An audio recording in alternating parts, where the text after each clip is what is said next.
صحیح بخاری درزی کپڑا بننے والا اور بڑھئی کارپینٹر کا ذکر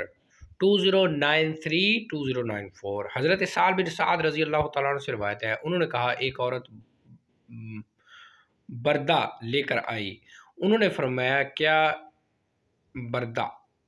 کیا جانتے ہو کہ یہ بردہ کیا چیز ہے؟ کہا گیا ہاں، وہ بڑی چادر جس کے کنارے بنے ہوئے ہوں۔ اس عورت نے عرض کیا اللہ کے رسول، میں نے اس چادر کو اپنے ہاتھوں سے بنا ہے تاکہ آپ کو پہناؤں۔ نبی صلی اللہ علیہ وسلم اسے لے لیا، آپ کو اس کی ضرورت تھی، پھر آپ نے اسے تہمت کے طور پر استعمال کیا۔ یہاں پہ ایک اور چیز ہے کہ یہ آگے جا کے ایک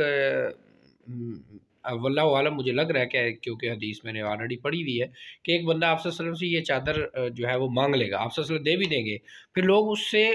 کہیں گے کہ آپ نے کیوں مانگی ہے؟ تو وہ کہے گا مجھے ضرورت نہیں تھی، میں نے اس کو اپنا کفن بنانا ہے اس لیے مانگی ہے۔ پھر آپ نے اسے تہمت کے طور پر استعمال کیا، ہمارے پاس تشریف لائے، لوگوں میں سے ایک شخص نے عرض کیا اللہ کے رسول آپ یہ چادر مجھے عنایت فرما دیں۔ آپ نے فرمایا ہاں لے لو۔ سبحان اللہ۔ چنانچہ نبی صلی اللہ علیہ وسلم مجلس میں بیٹھے، پھر واپس تشریف لے گئے، چادر کو لپیٹ کر اس شخص کے پاس بھیج دیا۔ لوگوں نے اس سے کہا تو نے اچھا نہیں کیا، اس چادر کا سوال کیا ہے،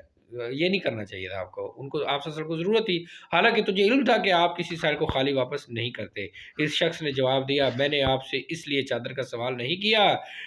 کیا تھا کہ مجھے اس کی ضرورت ہے، جس دن میں مروں وہ میرا کفن بنے۔ حضرت سال فرماتے ہیں کہ پھر وہ چادر اس کا کفن بنی۔ بڑھئی کا ذکر کارپینٹر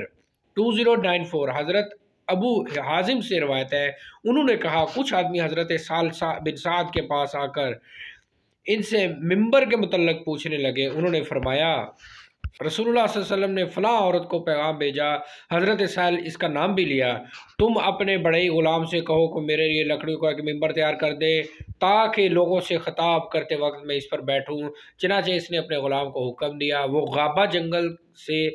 جھاؤ کی درخت سے ممبر تیار کر دے، چنانچہ وہ ممبر تیار کر کے لے آیا تو اس عورت نے اسے رسول اللہ صلی اللہ علیہ وسلم کی خدمت میں بھیج دیا، آپ نے اسے مسجد میں رکھنے کا حکم دیا اور ایک مناسب جگہ پر رکھ دیا گیا تو آپ اس پر تشریف فرما ہوئے۔ یہاں پہ ایک اور چیز ایڈ کرتا تھا، جب یہ ممبر رکھا گیا تو ایک کھجور کا تنا تھا وہاں پہ جس کے ساتھ آپ صلی اللہ علیہ وسلم ٹیک لگا کے خطبہ دیا کرتے تھے، تو وہ رونا شروع ہو گیا، کہتے ہیں کہ اونٹنی کے بچے کی بلبلانے کی آواز اس میں سے آنے لگی، جس پر نبی صلی اللہ علیہ وسلم نے ہاتھ رکھا تو تب وہ چپ ہوا۔ تو یہ آپ صلی اللہ علیہ وسلم کا اس میں معجزہ بھی تھا، یہ ممبر چینج جب ہوا ہے۔ صحیح بخاری 2093